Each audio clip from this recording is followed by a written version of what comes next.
Welcome to the Formission Podcast. I'm your host, David Kenty, and we're so glad you could join us today as we delve into the depths of Christian discipleship. Well, Formission is a discipleship initiative of the Pentecostal Assemblies of Newfoundland and Labrador. It is our hope that no matter where you're listening from, you can take this content that you've heard today and apply it to your local church context. So let's get to it.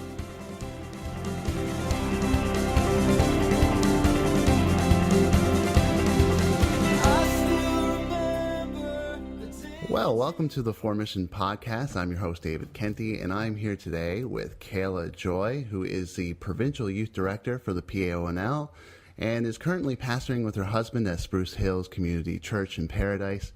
How are you doing, Kayla? I'm doing good. Thanks for having me, David. Yeah, how's the weather down there? It's nice and sunny today, but we don't get those real often around these woods. Yeah, I'd say not. Kayla, can you talk to us a little bit about your context at Spruce? Spruce is made up primarily of young families, a lot of young families with kids.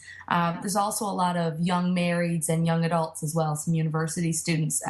So the population as a whole is a very, very much a younger demographic.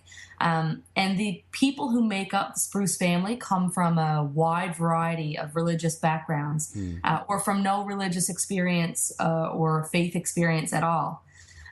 So we find that when we're ministering to the people of Spruce through teaching, mentoring, giving ministry opportunities and things like that, it's really become about walking with people through their faith journey and seeing people as having been on some sort of faith journey, all at various points and very distinct points and very, very diverse, but on a faith journey nonetheless, whether they have even recognized it. But seeing people as on that journey has helped us kind of take that diversity and meet people where they are. And so Sunday mornings then has become quite a bit like a family dinner table, I've likened it to. And as that family grows, then, you just very naturally bring your friends to that family dinner table. And so we're seeing that natural occurrence, like quite often people come, they get connected at Spruce, they feel part of the family. And then, then they're bringing their friends and it's become a very natural thing. They don't know that they're evangelizing, but they're doing this fancy word called evangelism, which they have really no idea, but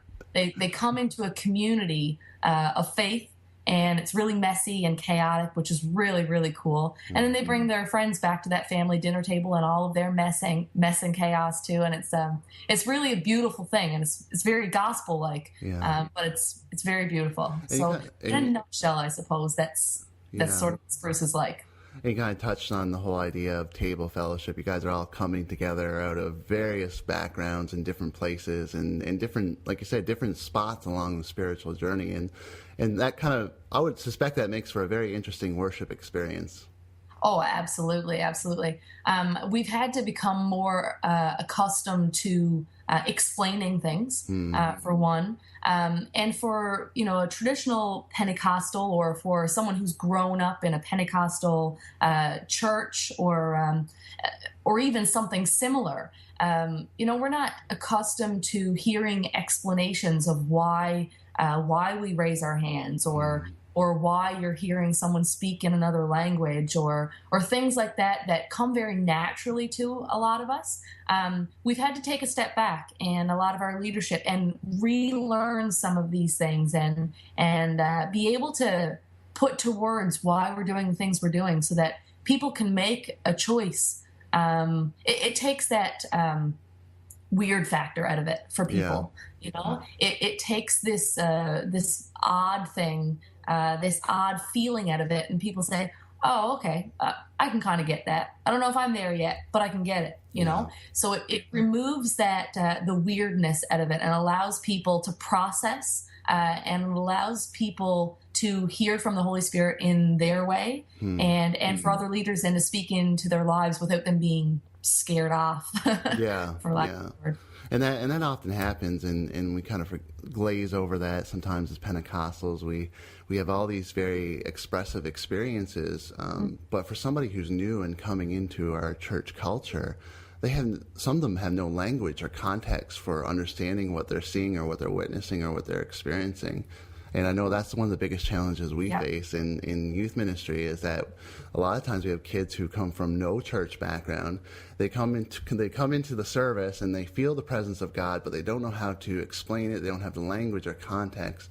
And it sounds like you guys are doing a really, really awesome job of explaining what these things are and allowing them to sort of explore those things as well. We're trying, we're not perfect at it. And there's countless Sundays where I think even when I get up there, I'm thinking, I shouldn't have said that, or I should have explained that. I shouldn't have taken for granted that people knew what that meant. But the more you do it, the better at it you become, and the more cognizant of those things you become. And so, we're just learning not to take those things for granted, not that people will understand.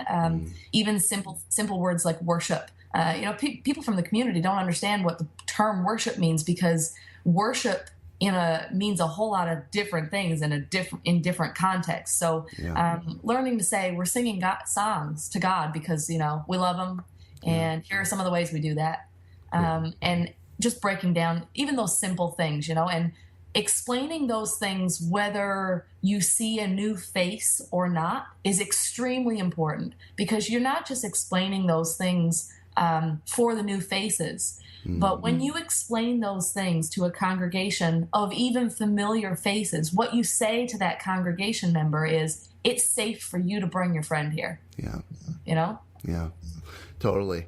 And kind of shifting gears a little bit, a few weeks ago, we had your husband, Matt, on the podcast talking about some of the transformational stories from Spruce Hill's adventure last year. And we want to talk about that on this program, is the Formission ADVENTure, and what we can do as a fellowship and take advantage of this. And he shared some transformational stories last year.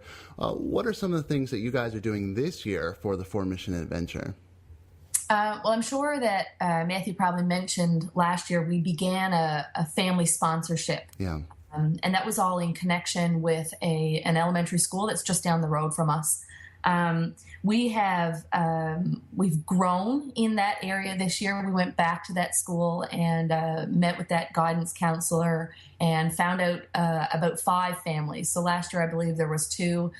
So this year, we've taken on 5 families as a church. But a really cool spinoff out of all of that is, around the time last year that we had taken on these families, we had a couple come to Spruce. They were brand new. Very little faith background, didn't really know a whole lot about attending a church, let alone a Pentecostal church. And as this project was undertaken, this couple, and they have 2 small children, became really passionate about this. And this was one of the projects that really helped this couple come to faith. And so she began to plug in, both of them, but the lady in particular began to plug in through this project, and had some ideas of her own, and started to spin out some ways that we could raise money. And all throughout her faith journey over the last 12 months, we've seen her come up with ideas. She's taken the project on a lot on her own, and come up with some really cool ways. So that's incredible. And she's done an auction. Oh, wow. She put it with a team. We put off an auction just last week where we raised over, I think it was close to $2,500. Things that were sponsored from the community, and you get that whole community partnership in there, which is, you can't even put words to all of that. And we've seen businesses come alongside, like Home Depot and some others who've come alongside of us and helped sponsor families as well. So all of that's really grown. So we'll see 5 families at a minimum this year. We're currently exploring some other possible opportunities because we've had such an overwhelming response from people wanting to give that we may even be able to explore some others. But those the expansion to 5 families and the reconnection with that elementary school has just been wonderful. It sounds like an integration between, you have a bit of the business side of things coming in from the business community, and then you have, the education side, the education community coming in. It's just everybody's working in tandem to, expand the kingdom of God, and that's incredible. It is, and what we found is that people really want to give. People have even come to us and said, how can I give? And before we've even taken on these projects, and it's wonderful when the community can spur the church on as well. And we can learn from the community. Like, I don't want to ever us be at a place where we're too proud to accept advice or to be taught by a community of people who know a great deal about this stuff. So when people come to you and say, I'd really like to do this, can you connect me with someone? We're thinking, man, we need to be connecting with families, like let's take those points and use them to spur us on. And some of these projects have come about from community people like that. And so businesses coming on board like that, it says a great deal to the community. And another way that we're delving into the whole adventure thing this year is through the Christmas parade. And I know, a lot of churches, involve themselves in a parade and stuff. But when we research this community, Paradise community, you don't have to be you don't have to do a whole lot of research to find out that it's there's a lot of primary, elementary age students here. And one of the ways that families kick off Christmas is by attending a parade in their local communities. So if the community is already celebrating Christmas in a way that we can then say, hey, we want to be a part of that. It says that to the community that not only is it important, do we think it's important for you to come join us and do what we're doing, but it says to the community, hey, we want to celebrate with you. We believe that this is important. And so putting a float in the Christmas parade is not just about, just about an advertisement, but it's really about making a partnership with the community and saying, hey, we want to celebrate with you. We care about your families. And here's what we believe the message of Christmas really is. And the hope of the world is Jesus Christ. And so it accomplishes a whole lot more than just putting an advertisement in a parade that, thousands of people will see. It's really about a partnership. And that seems to be at the heart of what you guys are doing at Spruce, and especially with some of these adventure initiatives. And a partnership is so key when it comes to being involved in the community. And you kind of hit it right. You said, it's not just it's not just advertising who you are, but it's actually partnering and walking alongside of the community and lending them a helping hand. Yeah, you really can't be ready to advertise anything unless you're ready to embrace already. Oh, absolutely, So that stuff goes a long way, And the third thing that I did want to mention to you is our involvement with the CBS Paradise Food Bank. We've only been at Spruce for about a year and a half, not even quite a year and a half. And early on in that time, Matthew became aware of some food bank needs. Now, you don't have to be a genius to find out. You've got to turn into the news to find out that, our food banks are at a time low. But one of the things that we discovered some months ago is that the relationship between the CBS and Paradise communities and the whole food bank it's a joint food bank. And we knew that if we didn't act fairly quickly and help out that partnership, as part of Paradise, not necessarily the church, but as part of Paradise, that relationship was a little bit not rocky, but it needed some help from the Paradise community. And so last year we took up an offering, decided that we designate our Christmas Eve service to take up an offering for the food bank. Oh, wow. And so we took up $1,500 last Christmas Eve. So just recently we decided that this Christmas Eve we would do the same thing. And what a cool tradition to start as a church family, that our tradition wouldn't just be about us gathering, but our tradition would be about blessing the community. And so that's something else that's become really important to us. And we're anxious to see what's going to happen again this year.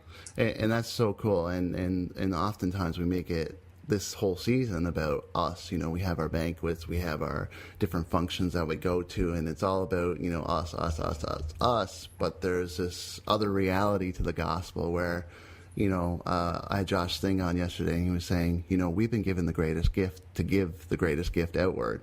Absolutely. And back into the community and to make this not just about us, but about other people as well. Mm-hmm. Yeah, cool. So when you're doing all these different things in the Formission ADVENTure, how has this affected the culture of your church? Oh my goodness. Church has this natural tendency to become very inward focused.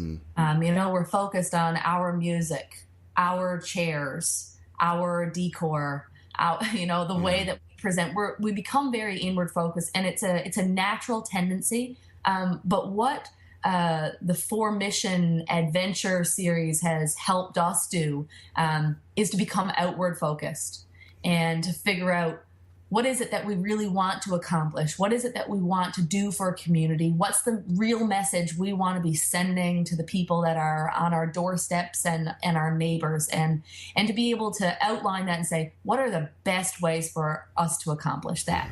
And asking those tough questions has meant that we've had to say no to some other really good things, but which may not be the best things. Yeah, and that's so crucial in trying to discern a way forward, and you have this transformation in the culture of your church happening, and really getting people to ask the deep questions about their faith and where they're going. And so when that comes to volunteer-based, because obviously a lot of these different projects require a lot of people to participate. What's one of the ways that you kind of sell this to your church? Because I know that's the biggest thing biggest struggle that some of us face in ministry is, man, are people going to show up? Are they going to take hold of this? How do I get them excited about this? One of the things that's really important to us is to constantly teach purpose. Why do we exist as a church? And to teach and practice grace over and over and over again. It just has to be something that comes so naturally. But in order for it to start coming naturally, you've got to practice it with great intention for a very long time. We're not naturally gracious people. We don't naturally think of others. We naturally think of self. So you've really got to practice it with intent for quite some time. And so modeling that and continually doing it. And then as that happens, praising what we want to see more of is a big part of how we gain volunteers. It's not about getting up. I don't know if we ever get up and beg for volunteers. Never. It never happens because people build resistance to that, right? Yeah. People don't like being saying, you need to do more. You need to do this. We need, people don't want to be a part of something like that. If they do it, a lot of it out of obligation. Yeah. And then you don't see the residual effects of that. Yeah. Right. Whereas when we celebrate things that we are excited about as a lead team and you get multiple voices, so it's not just coming from a pastoral team, it's coming from your lead team, it's coming from your life group leaders, and everybody is excited, people want in on that. People don't want those opportunities to pass by. They want to be a part of it because it's a family, and who wants to miss out on something that's so exciting and so impacting for a community? Everybody wants to be a part of that. Yeah. And I think that's the big reason why we have so many people involved. It's just been an exciting thing, and we've celebrated and celebrated and celebrated till people get sick of celebrating, and generally people don't get sick of that easily. So that's generally how we do it. The other thing is we've got to keep in mind at Spruce is that there's so many young families.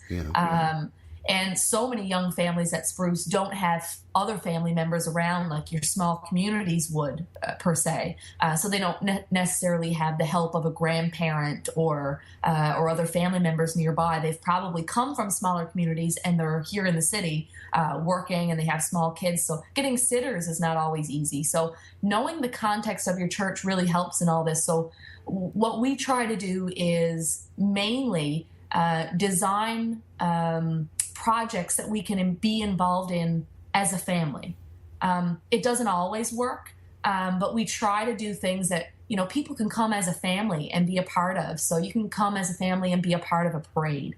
You can come as a family and bring items for a food bank or bring donations. You can teach your kids about the food bank. You can do packing parties together in your kids' program. We try to do things that everybody in a family can be involved in at any point, so that there's entry points And then they go home, and then parents are able to talk about it with their kids. And young adult groups are able to talk about it, what's happening in church together, because it's a family initiative, So that really works for us in our context. Yeah, and just kind of want to touch on one last thing and before we wrap up. And you mentioned the idea of celebrating. And one of the biggest struggles we face, I know, especially as Pentecostals, is celebrating the good things that we do and the things that we can accomplish when we work together. How do you see that? How does that play out? I think celebrating is such an important part of the process. But what does Kayla Joy say? We have to be real. There's no need to gloss everything over as if everything is one big celebration. It has to be balanced with a realness. So you don't just come in on a Sunday morning and say, this is the best place to be. And, you just celebrate and you ignore people's needs. It's not about that. It's not about living with your head in the clouds. So in celebrating, you've got to be real with people. You've got to be able to talk about the tough stuff and celebrate the good things. And we call that at Spruce just doing life together. And I think that's what's really created a community atmosphere at Spruce, is that it's really not about coming in on Sundays and just doing a church service. It's really about doing life together, and life has ups and downs, and we're gonna face those downs together, and are we gonna celebrate those ups together. And we don't want to do one without the other. But we certainly want to capitalize on those celebrations, of course, and so that when people face those downs, they know, my family is there with me, and we're going to have a celebration when this is all over. Awesome. And so that life piece is at the core of who we are, I think. Yeah. Or I hope it is. Yeah, and it definitely shows, and I've been to Spruce before in the past, and it's definitely part of the culture there. And Kayla, thanks so much. You've provided so many great insights on what you guys are doing, because I think the more that we find out about what you guys are doing and other churches are doing, the more that we feel like we're one big community, and the more that we encourage each other and spur each other on. So you've had some really great insights on the Formission ADVENTure. If you are listening and you don't know what the Formission ADVENTure is, you can go to www.Formission.org/adventure. And if you're a church and you want to submit some things that you're doing and talk about them, you can go to that website and submit them as well. Kayla, thank you so much for coming today, and all the best with your Formission ADVENTure at Spruce.